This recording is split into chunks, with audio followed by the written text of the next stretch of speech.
Today on a Silent podcast, we are joined by Katrina Kat Fotovat, a woman who dedicated more than 20 years of her life to helping women across the world. From conflict zones and refugee camps to the halls of international diplomacy, Kat has spent decades fighting for women's rights, dignity, safety, and opportunity.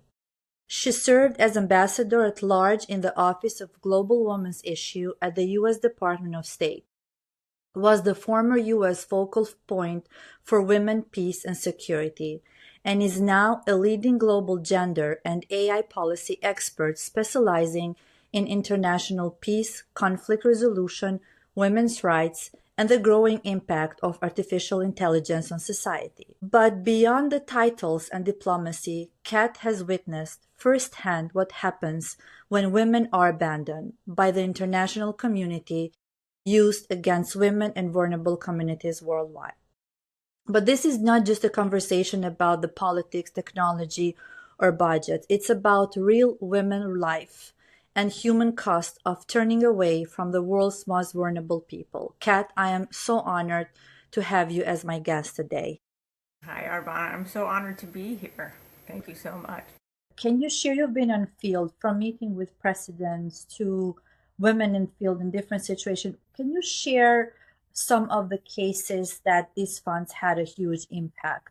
And where were these funds spent on? Yeah, I mean, there have been programs, again, going back to my colleagues at USAID that really focused in on a lot of, when you talk about hospitals, maternal health, everything having to do with vaccinations and, whether it be HIV, AIDS, that the impact of the United States government is, the PEPFAR program that actually was started by President Bush was an incredibly successful program, really, really stemming the spread of AIDS, really supporting millions of people around the world, saving lives across the board. And then in terms of specific areas focused on women, certainly there are, and you have been so excellent at just highlighting the incredible bravery and courage of women that continue to fight this fight. Everything from funding that was going to support anti-female genital mutilation programming, anti-gender-based violence programming, looking at ways to continue to, again, support the elevation of women in politics and public discourse and the economy. I will give credit to a lot of countries that have recognized that,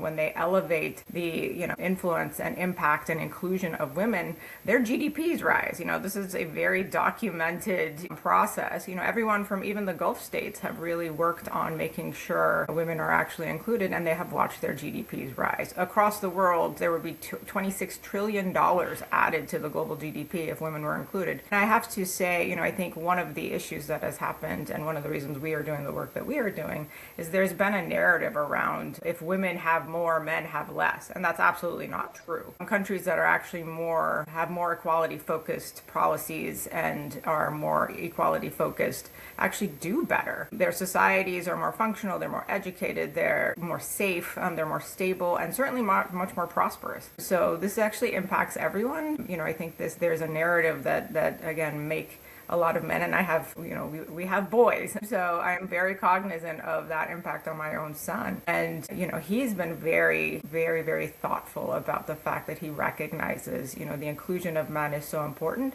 but the inclusion of men together with women is really what makes society actually flourish in a very positive way. We know, and we have to share with audience, the importance of supporting women in conflict zones, refugees, survivors of violence, because who is going to fill the gap? You have other powers are going to go, and you have Iran, China, different. So, and we know coming, and especially when someone gives you aid, you're going to follow them. So this is the risk. So can you go more into the details? What might happen, especially in the conflict zones? Yeah, sure. I started working with the U.S. government, again, under the Bush administration.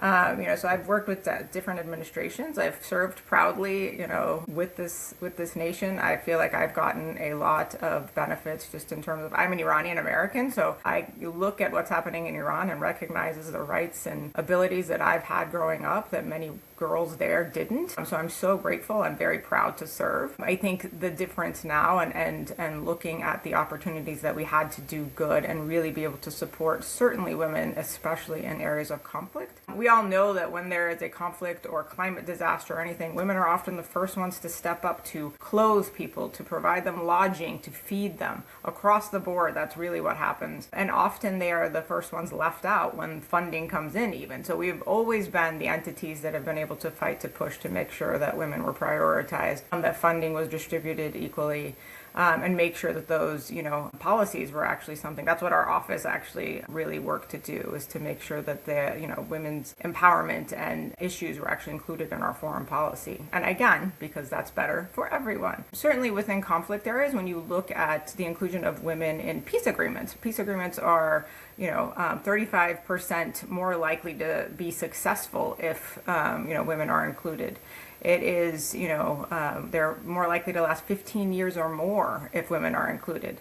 And so I remember a point, actually, we had a very large event actually at Arlington National Cemetery, and I was looking out at all these graves around Arlington National Cemetery.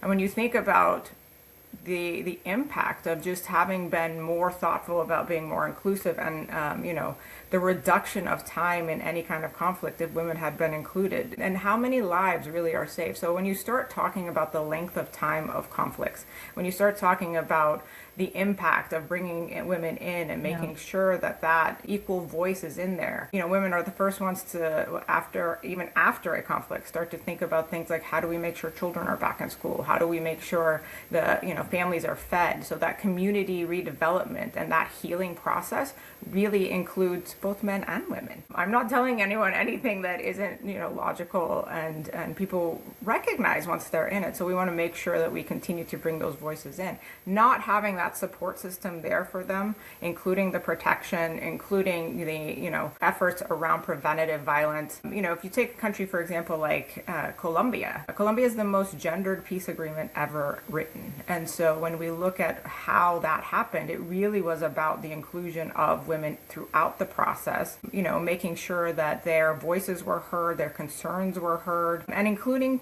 doing tracking of how those processes are being met now. So again, in order to continue to quell any violence that might be coming up again, looking at ways to keep that inclusion, as a priority, it really takes an international push. And certainly I was very proud that the United States government often was that push in many, many venues. And we work, I think one of the lessons from everything really has been the importance of partnership. So, other governments, organizations, and I always say nothing about them without them. So, the thing that I always focus in on is make sure that the actual women who are being impacted are actually having their voices heard by decision makers, by people, and if they can be at the table, make sure that that is something that is happening. So pushing for, I have sharp elbows. I will make sure that people can come in and be a part of those negotiations. Not, again, just because it's the right thing to do, because it's the smart thing to do. The data shows that this is actually the smart thing to do. And again, we want to save lives. We want to stop violence where it's happening. We want to stop conflict and make sure that the world together can have a much more prosperous, peaceful future.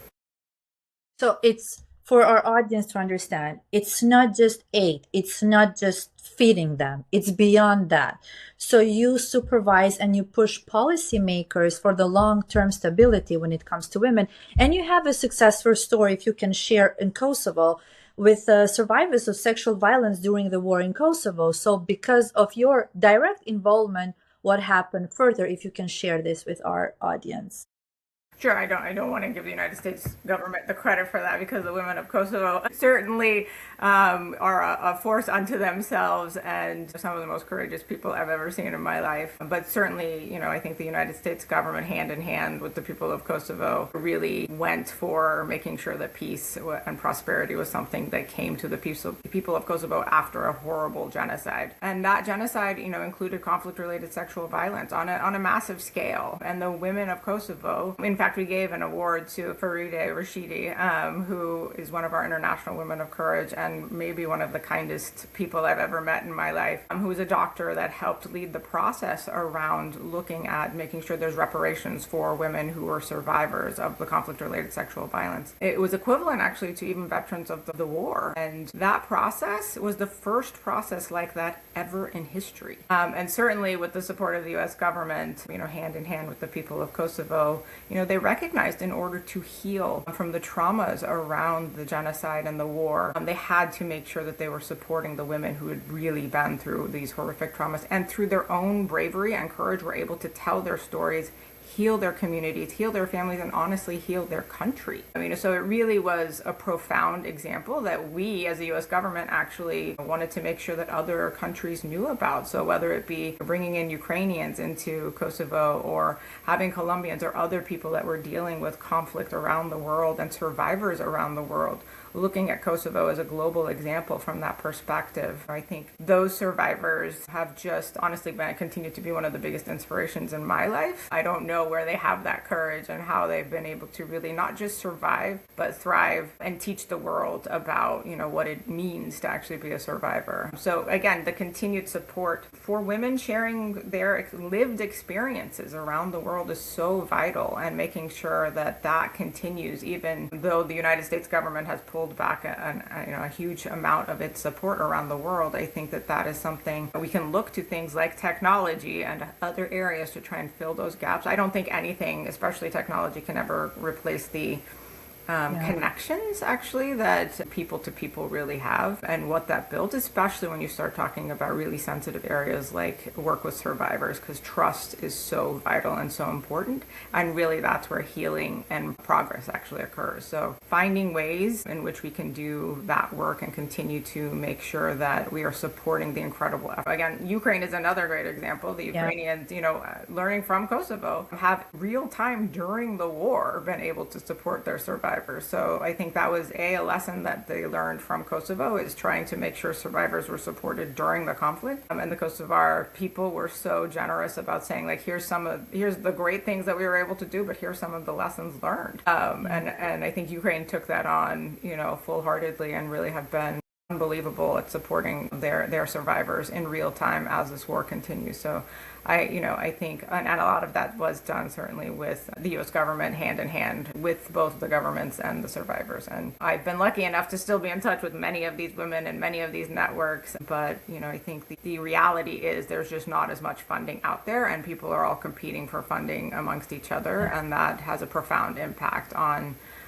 just the healing of the world and how we can all continue to prosper. We all feel it. Everyone feels it right now. The world feels different. It feels like things are on fire. And I don't think that is, it's not just an isolated country. It is everyone's feeling. I think it's important to recognize there are those gaps there and find new innovative ways to continue to do the work.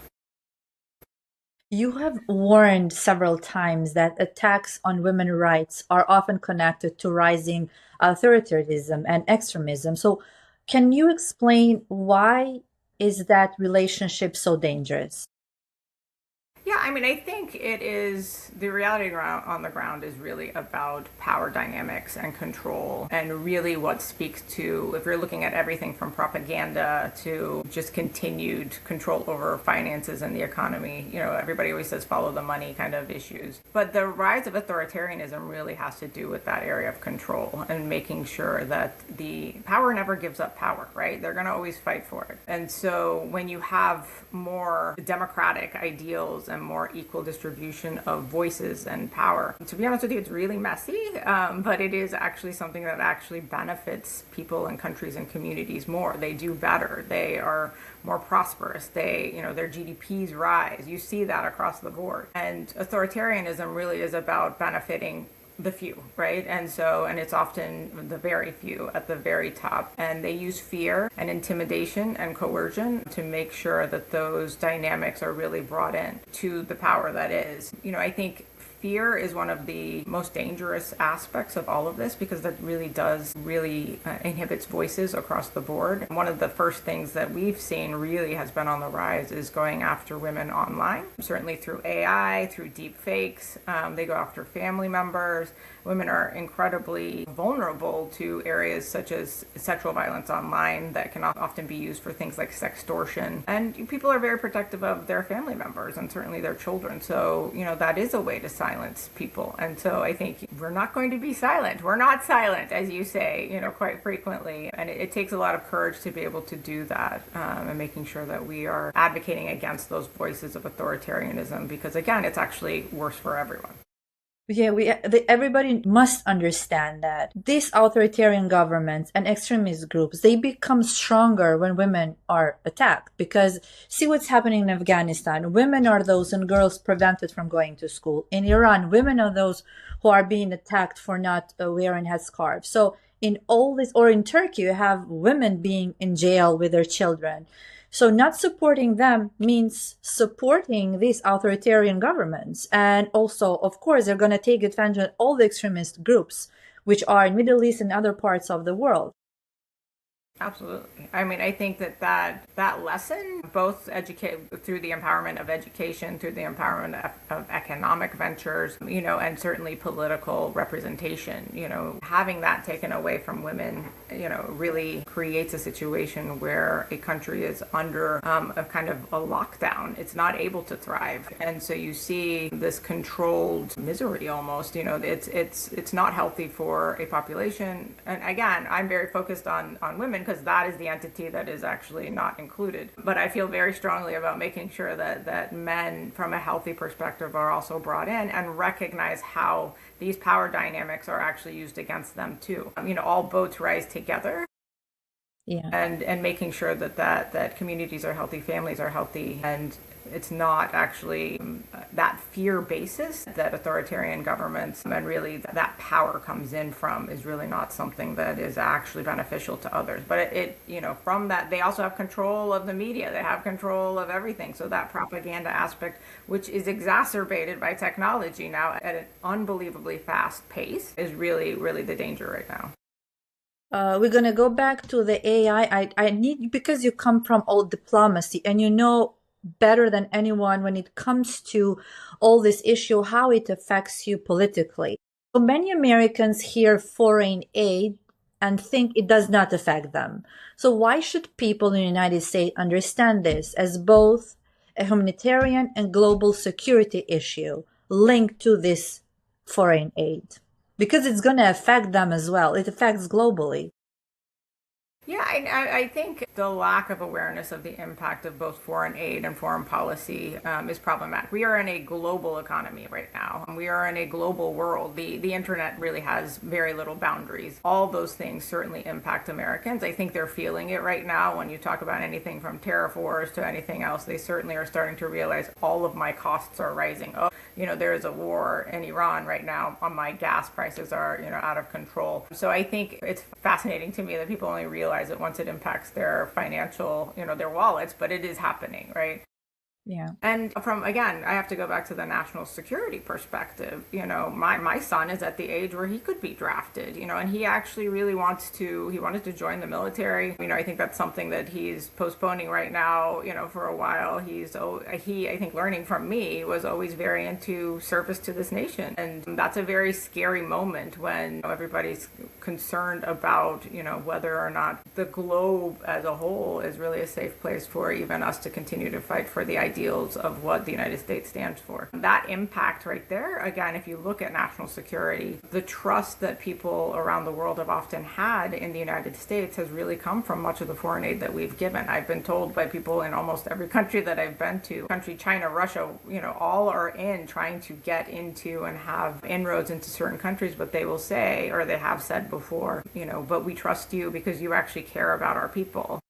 Yeah. Whether it be coming in and helping after floods or coming in and helping after earthquakes or making sure that, those entities come in and we are building, the ability of women to run for public office or helping, families come together or helping hospitals or, coming in and helping children and combating female and gender relations, standing for survivors and standing by. Those are all, they're trust building mechanisms as well. And so there's a gap there, and certainly other countries that would like to step into those gaps.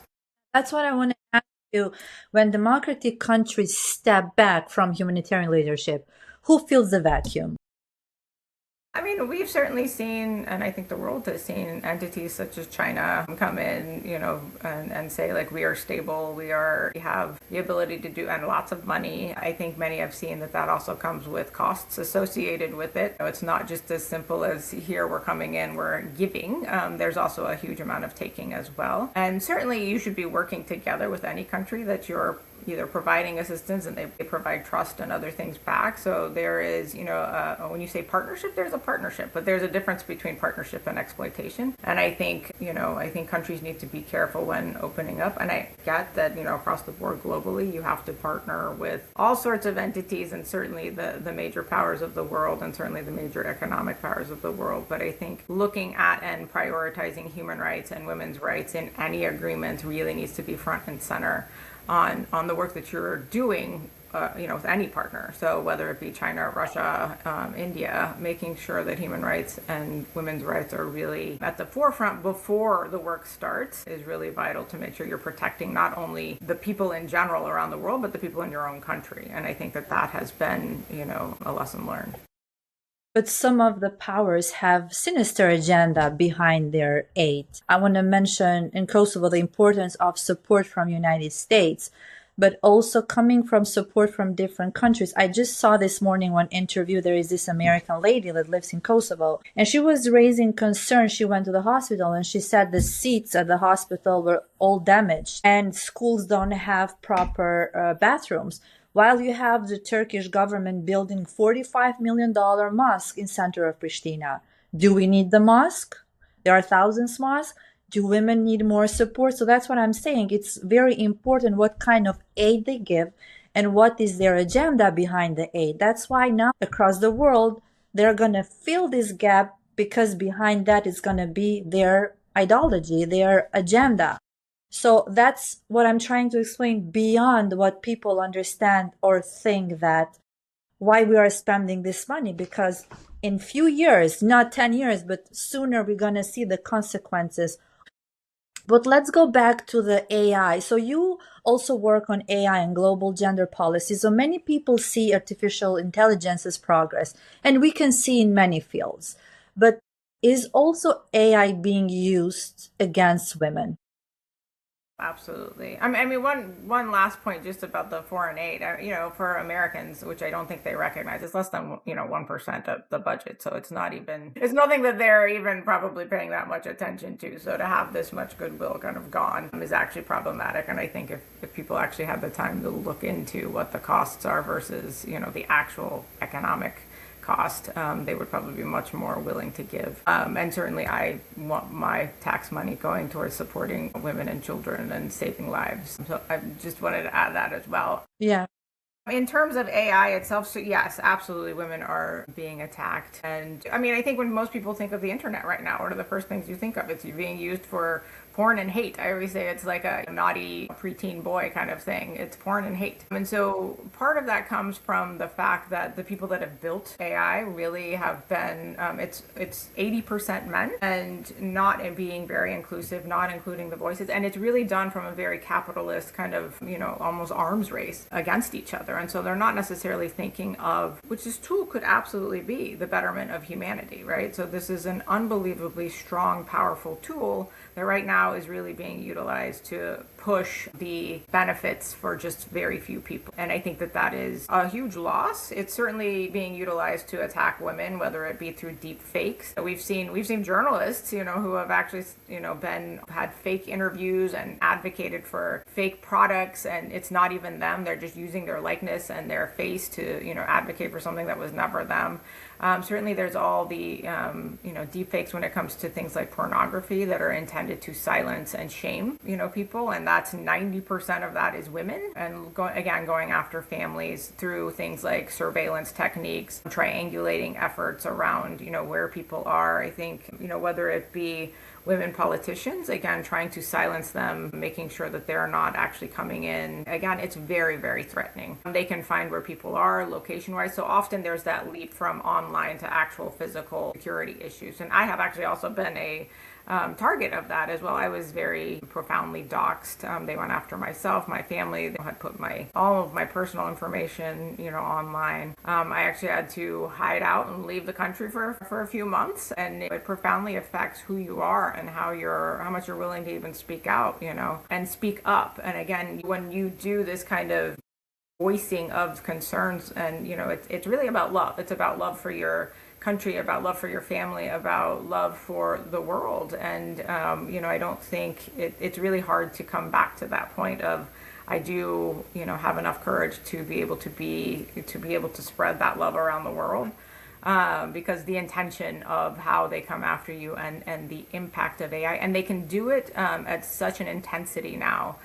They can spread, the fake versions of your avatars of people 4,000 times faster than just the regular internet. They can come out and put it on platforms and use bots and all, the amount of technology is actually quite frightening. I don't think people quite grasp, because it's also for many people who aren't necessarily used to using AI or don't understand the depths of everything from surveillance to, again, the propaganda that can happen, and social media and the impact of social media in utilizing all of that. So social media then becomes this unbelievable vehicle for really getting out there and putting people at risk, and also really, reforming how our society looks at, humanity. And again, instead of elevating the better angels and the better versions of all of us, it's really going to kind of the lowest common denominator and the lowest factor and exploiting people. So, there's all these issues around trafficking in persons that have increased. There's all these exploitative factors around pornography, and much of it, again, geared towards silencing people and making sure that they know that they are being threatened and watched. And I think for all of us, whether you be somebody that's promoting freedom of expression and rights in general, to people that are advocating for, safety and security of women and children, I think that's a commonality that, regardless of your political background, that's something everybody supports, and it's being deeply threatened, across the board. And so you've mentioned yourself, so they try to silence you because of the position and the power your voice has. So, but these tools are being used from different groups, from individuals to groups to the government. So authoritarian governments use AI and digital surveillance to silence women, activists, journalists, and whoever who has the courage. And you've mentioned, I remember myself when there was no AI, just the internet, they were doing fake news and people will believe. And these days, it's so hard to distinguish or understand what is fake and what is real. So that's why it's even more dangerous, because people easily believe and they can use AI to convince them so easily. And the whole point is to lose credibility of the person, to silence them, because as you said, then immediately you raise this anger of people against you with a lie that can be spread in a minute. And how are you going to come up and explain that's the lie? It's done. It's done. In my case, there were hundreds of thousands of views of the videos, which was fake. No matter if I come to the TV and tell, no, this is not truth, and break fact, it doesn't have effect as much as the fake news that has been spread previously. And I'm talking at the time that there was no AI. Absolutely. I mean, that's, that kind of going after the credibility of a human being is really what has been kind of the driving force. So now, that was before there was AI. Even someone like me who actually works on AI all the time, sometimes I even get caught. The AI is getting so good, it'll give just enough flaws so you're like, oh, maybe that's real. We've all seen these crazy videos of animals doing crazy things, and then somebody will say that's not real, and you're like, oh, okay. It's all those things, but they're doing it on a massive scale that really is about intimidation and the amount of access that they have to the best technology when you start talking about authoritarian governments, and the ability to track everyone, whether it be outside from cameras or just tracking people's, there's agreements across the board in many agencies to track things like license plates and to track, everybody's, whereabouts in a way that is actually quite intimidating. And again, we all think well, I'm not doing anything wrong, so I should be fine. But the problem becomes, if this kind of power gets into the wrong hands, it doesn't really matter if you're doing anything wrong or if they're just going after you for who you are. And so I think, again, people often think in terms of themselves and not, when it's too late, it really makes me think of, the work around survivors from the Holocaust and those lessons learned that they came back with and said, this is what happened during the Holocaust, and they went after me and they went after my family and nobody cared. It's like that.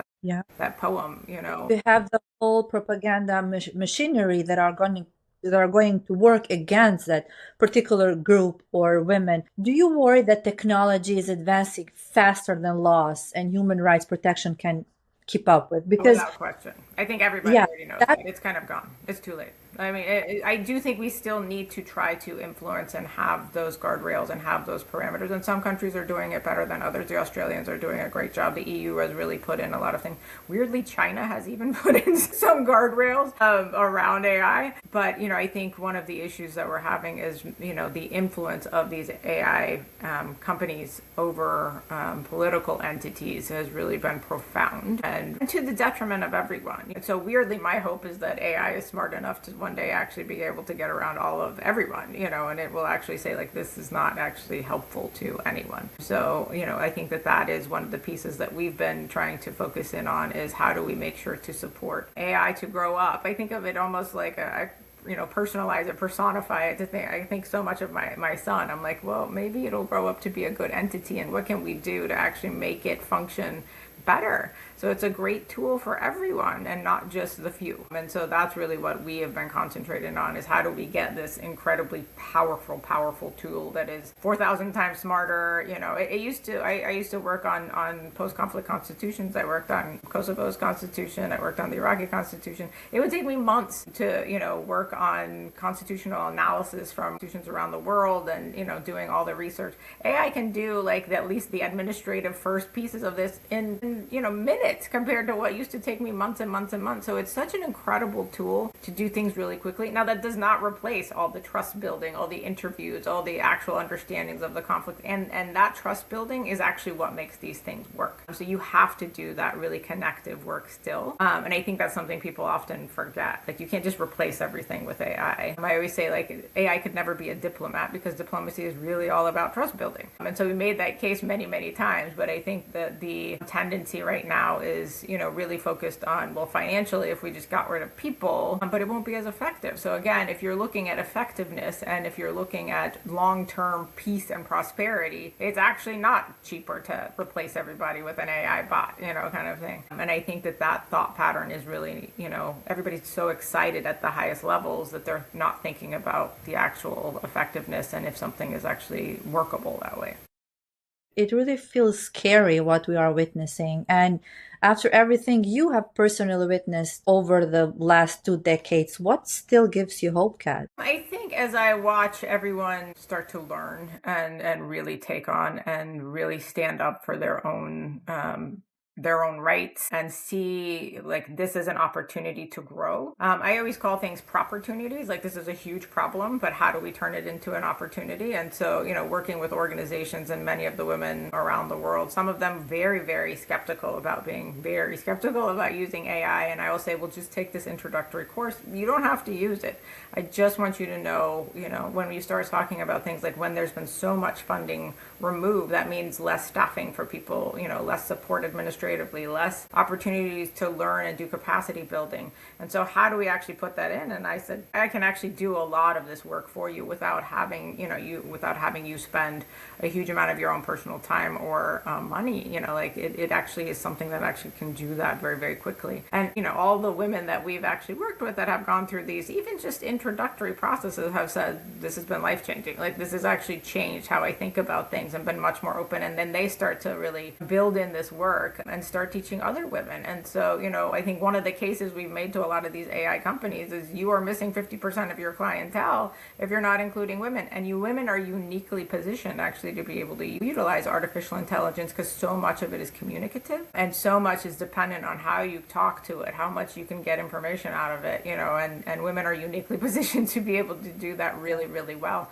And so many of these women are often the first people in their communities that are being trained on and understanding how to use it. We've had a few actually start their own companies within their countries and train women in villages and other areas. So I think of things again as a Propportunity. This is a huge problem right now, but it could be an opportunity if we want to make sure that we are taking advantage of it. I think the risk is many people are like, I don't want to have anything to do with it. And being in that world of then you're not, if you're not at the table, you're probably on the menu. And it's honestly in everything, whether you like it or not. It's in your banking, it's making hiring decisions, it's making decisions around who gets funding or who, even what traffic is directed towards your particular, products or your particular services or whatever it is. It's making all those decisions. And if you don't know how it works, then you're actually being left out. So just kind of writing it off is really not the answer either. And, if you talk about things like data centers, you need to understand how and why and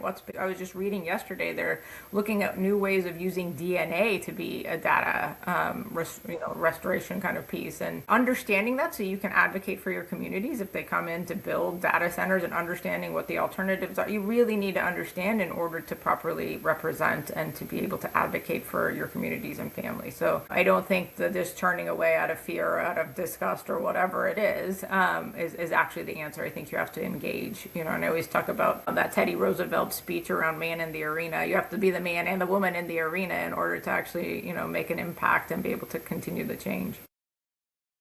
Kat, thank you for the service and the huge impact that you've made to me, hundreds of thousands and millions of women across the world. I'm so honored to have you as a friend, and I've felt so protected having your support during my entire career. Thank you so much for everything, and thank you for being my guest today. Thank you for all this incredible podcast work that you do and not being silent, because you continue to inspire me. Thank you.